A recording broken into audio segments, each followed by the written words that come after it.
Meet a local guy who not only finds the treasure, but also goes to court to fight to keep it. We'll tell you all about it coming up next on Carolina People.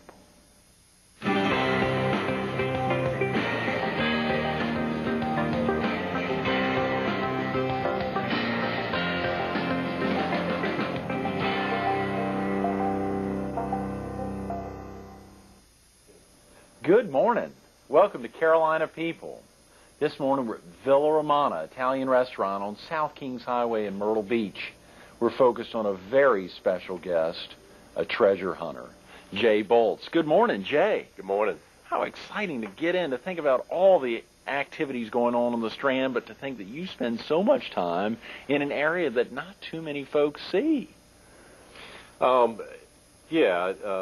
a lot of history to Myrtle Beach, as some of your guests have been on your show and talked about in past history of Myrtle Beach, but it goes way on beyond just people's local memories to hundreds of thousands and millions of years ago. Right. And for people who have the opportunity to go scuba diving around here, in the rivers in particular, there is a lot of fossils and history that can be found about this area millions of years ago, and even as recently as World War II.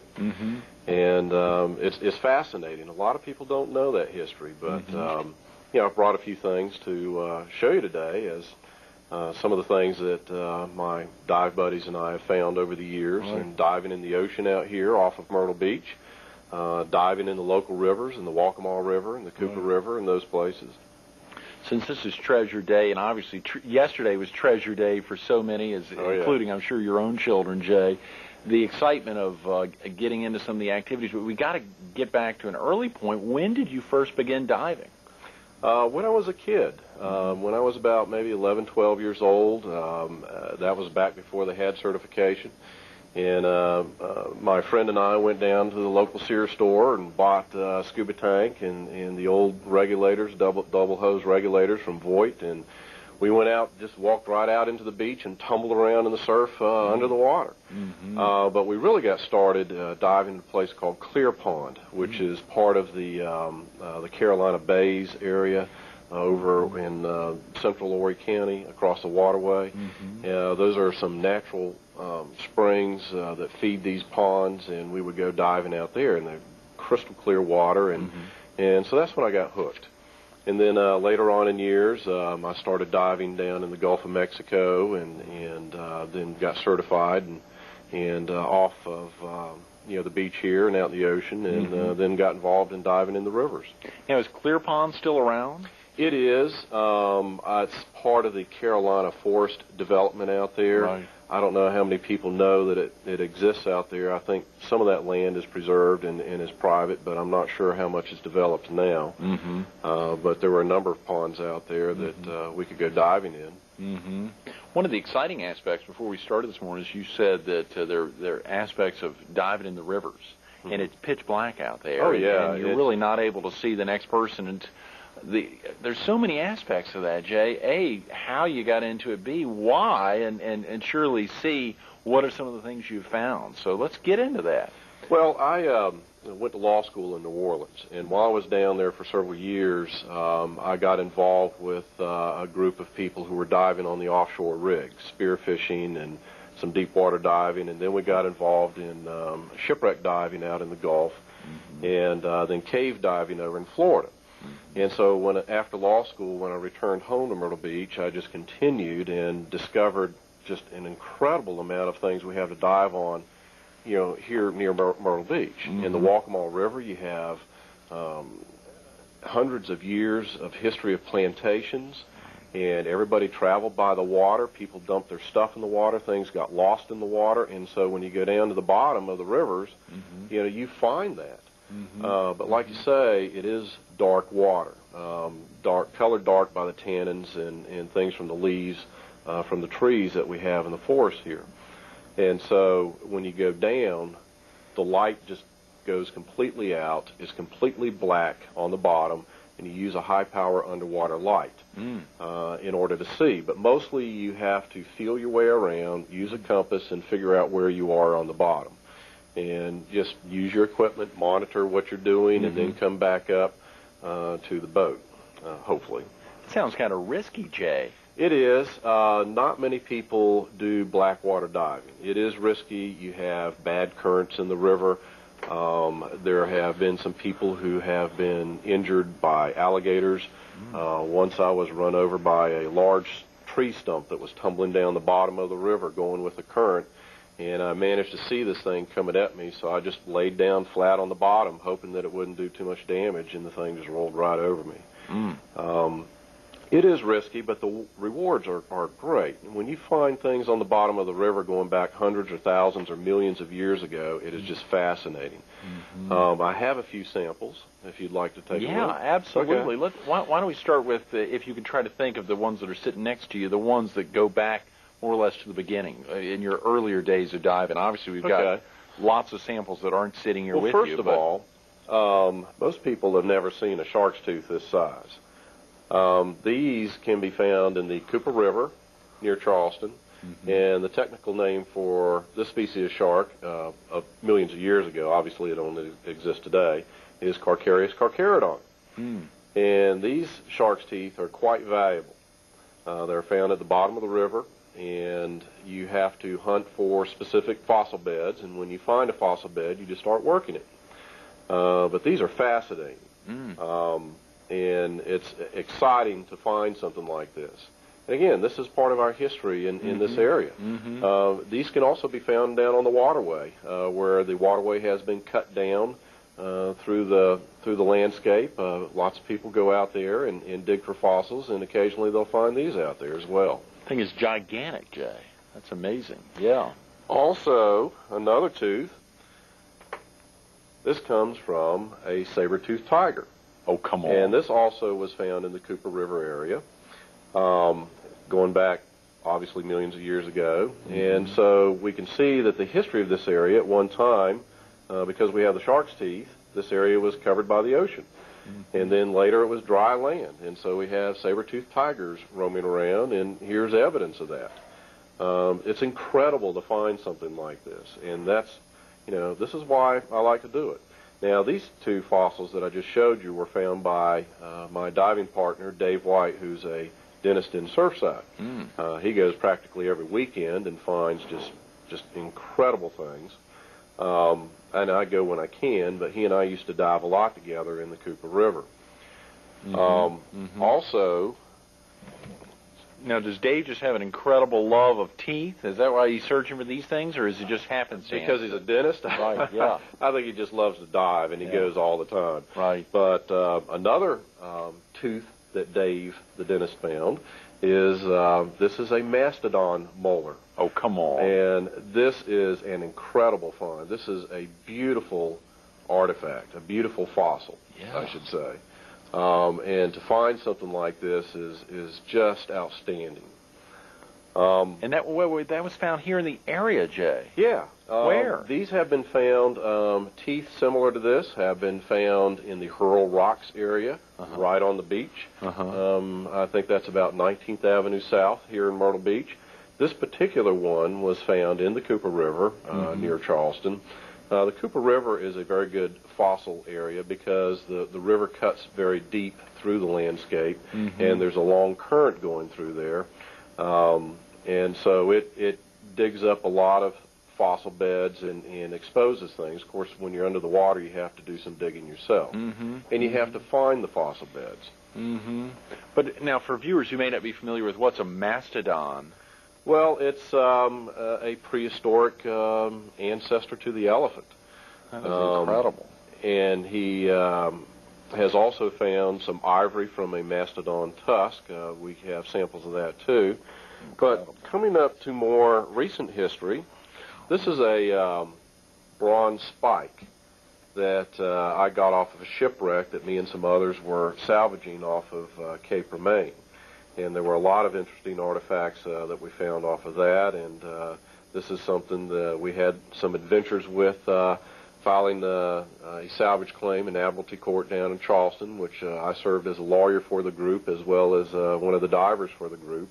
But this is a bronze spike used to hold the planking together on a ship, and this came from a ship, as I understand it, the Brant, that went down in the War of 1812, and quite a fascinating history and story behind that as well. Well, then, when you talk about going to Admiralty Court and having to, I mean, what was that like, Jay? I mean, what for viewers who may not be familiar with going to Admiralty Court, you've got to do that to be able to keep artifacts? Yes. There is what's known as a 3-mile limit, and anything on beyond 3 miles is in federal waters. Right. And so the law of admiralty and maritime law comes into play, and that's handled through the Admiralty Court Division of Federal Court. Now, these artifacts and fossils that we find within state waters, we do so through the auspices of the State Department of Underwater Archaeology, and we have a license or permit to do that. So if you are diving and looking for fossils and artifacts under the water, you need a special license or permit to do that through the state. Now, coming up with more recent history, this is a hand-blown black glass bottle made in England that I found in the Waccamaw River, diving off of one of the plantations. And this goes back more than 200 years ago. Oh, come on. And you can just imagine this thing being made in England and full of wine and stoppered, and had a little basket around it, and some sailor or somebody finished their bottle of wine and chucked it into the river, and over 200 years later I found it. That's amazing. Now, it's pretty rare to find something this old intact. But this is a beautiful find. This is very exciting. Can you estimate how much this bottle would hold? Maybe 22 ounces. Okay. Well, if you see the bottom of it, you see how far it's indented. My supposition is that deceptive packaging existed way back then. So somebody thought that they were getting a bottle full of wine. Half of it's taken up by empty space here. But at any rate, there's a lot of history and a lot of stories behind these sorts of things. That is amazing, Jay. Yeah. Now, again, coming up in history of this area, this is a Civil War belt buckle that's found off of the coast here in a wreck that's known as the Governor Wreck. Has some other names that people think it might be called, but this was a Union supply ship that was heading south to supply Union soldiers, and went down, and it's in about 80 to 100 feet of water, probably about 30, 40 miles off of our coast.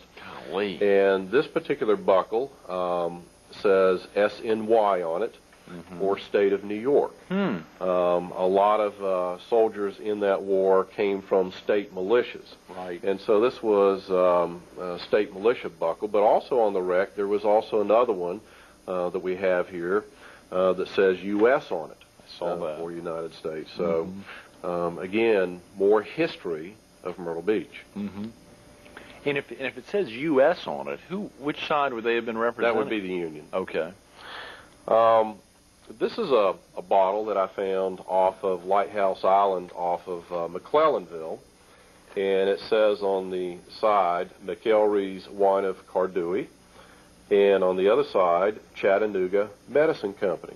And I identified this bottle through some historical books, but could never find out what Wine of Cardui was until one day I was in an antique store and saw a sign that says, Wine of Cardui, helping women with their problems for 30 years. My Lord. So I'm not sure what they had in here to help women with their problems, but at any rate, it is fascinating history to find something like this, and this also is a rare find. But this is exciting. This is why we go diving. Even though it's pretty rough in those waters, when you find something like this, it makes it worthwhile. That's got to be, Jay. Now, I've got another bottle in my hand that I took out. What was that, and where'd you find that? Okay, this comes off what's known as the boiler wreck or the bottle wreck. I'm not sure of the name of it. I don't know if anybody is. This goes back about 100 years. This is a tonic bottle that was manufactured, I think, out of Jacksonville, Florida. And or this may be one that came off of the Twin Cities wreck. I'm not quite sure. I can't remember the history of it. Well, one of the most exciting aspects here, Jay, is not only finding things, but then the real effort to find out the history of it. The history of it. The story behind it. That's amazing. It is amazing, and that's what makes it so exciting. And you talk to other people who dive, and you go out to the university and talk to some of the archaeologists, and they will help you date things or help you get some of the history on some of these things. But this is just a beautiful find here. Absolutely. One of the even more exciting things, Jay, is obviously last night and earlier this morning I was trying to prepare for the interview and the aspects of Jay as a certified mediator and a certified arbitrator, and obviously is practicing attorney for almost 20 years now. And then to think there's an entirely, and as a father and a caregiver, and to think that you've obviously been a true historian and focused on the lives of so many before us. Well, as some of your guests before on the show have talked a lot about the history of Myrtle Beach, and in particular, Jack Thompson, and he is coming out with his book with a pictorial history of Myrtle Beach. It's fascinating what he's put together, and I've talked to him about that book for years. Of course, I grew up here in Myrtle Beach, and the things that he has in his book, I remember. I was there. As a child, as a young man growing up here, and so there is a lot of history, but it goes on beyond just the boulevard and the pavilion. I mentioned the Twin Cities wreck a minute ago. That consists of the St. Cathan and the Hebe. And the St. Cathan was a sub-chaser on loan from Britain. It was a British ship that had American sailors on board, and it was during World War II in 1942. They were off the coast here, and in bad weather, they ran into a Dutch freighter and collided, and both ships went down, and they're on the bottom of the ocean now within about 3/10 of a mile of each other, and it's called the Twin Cities wreck. And off of the sub-chaser, there are depth charges that went down with the ship, and this is one of the timing activators for a depth charge, and it has a dial here in which you can dial the particular depth that you want the depth charge to go off at. And so the sonar operator would try and determine the depth the submarine would be at, and then the sailors would adjust the fuse to the depth it would go off at. And on the back side of this, it has a port to allow the water to come in. And as you dial this, it has different size little holes drilled into it. And so to set it off at 50 feet, it would have a large hole to allow a lot of water to come in quickly, and then would set this thing off. And this would be attached, this would be the primer being attached to a long tube of TNT that would be set inside, the powder charge inside the depth charge. And so you would dial this to set this off at a certain depth, and then send it overboard, and then it would go off at the prescribed depth. And there are a number of these laying around on the bottom, and there's a lot of still unexploded ordnance, so this is something you have to be very careful of. And know the chemicals involved in these charges to determine whether or not it's safe to remove something like this off the wreck. But again, history off of Myrtle Beach. They were chasing the subs off of Myrtle Beach and went down, and 20 sailors, I understand, lost their lives off of the St. Cathan. Well, Jay, you talk about that aspect, another risky side of diving, another risky avenue there, some of the undetonated locations down at the bottom. This is a big deal, not only a history push, but also kind of a risk-taking move. How do your kids feel about this? Well, most of this I did before I had kids. Now that I have kids, I'm a little more cautious because I still need to be around to raise them. But I have started my children diving. I started them diving about 3 or 4 years ago. I taught them myself. to make sure that they had a healthy respect for the risks of diving. And every year we go down to the Keys, and I have them diving down there. When they get a little bit older, then I'll start taking them out into the ocean and taking them into the rivers. But it can be risky, particularly around here. We don't have the clear, pristine waters that you would have down in more exotic places in the Caribbean. But in the river, for example, it's dark. And you know, you got rough currents and you know, things that can really hurt you down there. So it's pretty risky. Not many people do it. In the ocean out here, you do have concerns about visibility and depth and currents at times. Not to mention a few sharks and barracuda running around checking you out. But it's fun. It's fascinating. It's got to be, Jay. Speaking of something fascinating, I got to bring this in. We're at Villa Romana on South Kings Highway. You've got a childhood memory that deals with this place even before it was Villa Romana. Yes, we are sitting in what used to be originally the Ponderosa Steak Barn. And when I was a young teen, I was working here as a busboy and then graduated to the kitchen as a dishwasher. Mr. Fowler had the restaurant. In fact, two of his sons are pretty well known. Tom Fowler is with South Carolina ETV, and Andy Fowler is a local musician. But at any rate, yeah, this Villa Romana is a piece of Myrtle Beach history, and I was a part of that too. You've got a lot of memories of Myrtle Beach, Jay. You're a resident of the area since 1957. I hate to date you, but that's my Lord, 46 years ago. Well, I was a baby then. Yeah. You sure were. You sure were. What about any prevalent memories? Yesterday, Christmas, and obviously in the holiday season, Jay. Do you think back about your youth here, growing up in Horry County, and obviously you've expanded out to having attended the University of South Carolina and then later law school in New Orleans. You've come back to make Myrtle Beach a home as an attorney here now almost 20 years. Well, when I was growing up here, I guess when I was a teenager, I couldn't wait to get away. It was a small town. Everybody knew everybody. I mean, you literally knew everybody in town. And in this time of year, in the wintertime, I could get on my motorcycle and ride from one end of Myrtle Beach to the other end of Myrtle Beach, you know, doing 70 miles an hour down Kings Highway. The only traffic light we had was turned off, and I would not see another car on the highway the entire trip from one end to the other end. You know, I would go up to do homework with a friend of mine, and we would study together in physics and chemistry in high school, and there'd be nobody else. This town, after Labor Day, literally boarded up and became a ghost town. The only activity was like any other small town, and that was centered around the high school. You know, the football games, the basketball games, and the dances, and the local things that we did. But this place has changed a lot. But after being gone for several years and going off to law school, I miss the beach. You know, I got opportunities to travel, and I've been a lot of places, and, you know, I guess maybe it's because I grew up here, but Myrtle Beach has a lot to offer.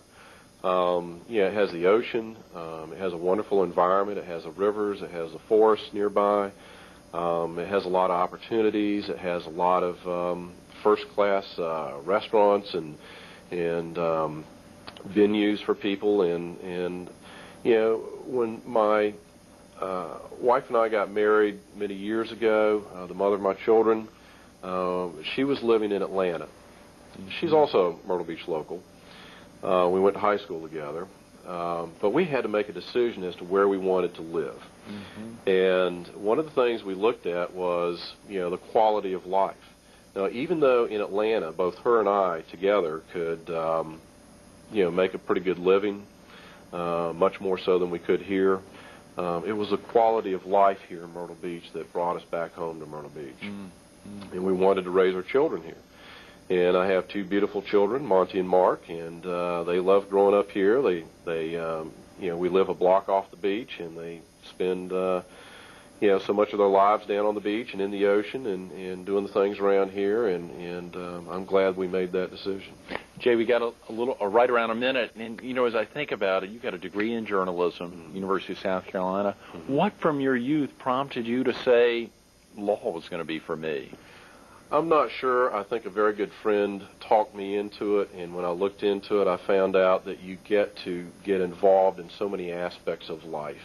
A personal injury case, you get involved in medicine. In real estate, you get involved in title and history, and you know, in family court cases, you're involved with psychology and sociology, and with criminal cases, the criminal law. And so there is such a huge aspect to the law that involves so many other parts of life that fascinate me, and so it gives me an opportunity to get involved in everything, and that's fascinating.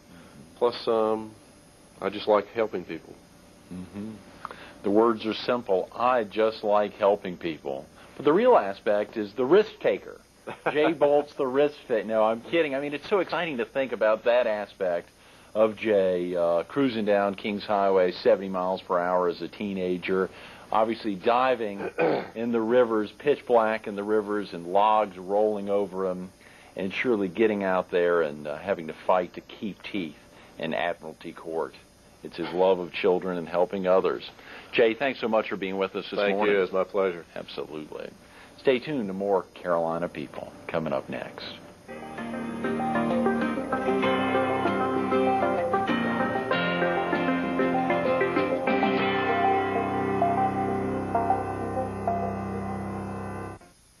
We want to thank our resident treasure hunter and resident of Myrtle Beach since 1957, the risk taker but lover of children and helper of so many, Jay Bultz, for making today's Carolina People so special.